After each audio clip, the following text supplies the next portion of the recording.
ગુજરાત કોંગ્રેસે ઉમેદવારોની યાદી જાહેર નહીં થાય, ઉમેદવારોને સીધા જ ફોર્મ ભરવા માટેની જાણ કરવામાં આવશે। મનપા પ્રભારી, જિલ્લા પ્રમુખ અને તાલુકા પ્રમુખને ટેલિફોનિક જાણ કરાશે। કોંગ્રેસ અન્ય ઉમેદવારોની યાદી જાહેર નહીં કરે। કોંગ્રેસની પ્રથમ યાદીમાં 243 ઉમેદવારોના નામ હતા।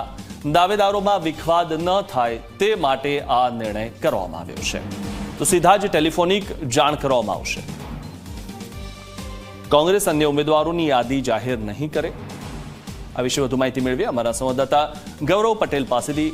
ગૌરવ, જે રીતે કોંગ્રેસ હવે ઉમેદવારોના નામ જાહેર નહીં કરે, સીધા જ ટેલિફોનિક તેમને જાણ કરવામાં આવશે, શું વધુ માહિતી?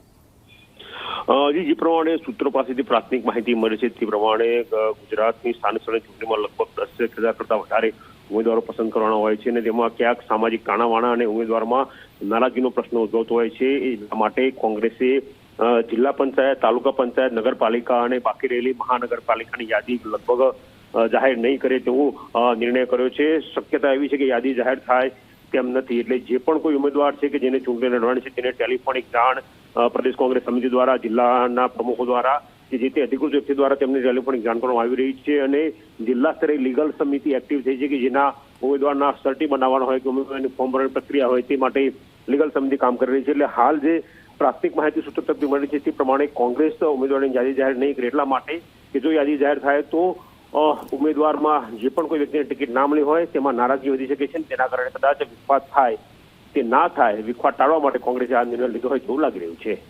જી, આભાર ગૌરવ, માહિતી આપવા બદલ।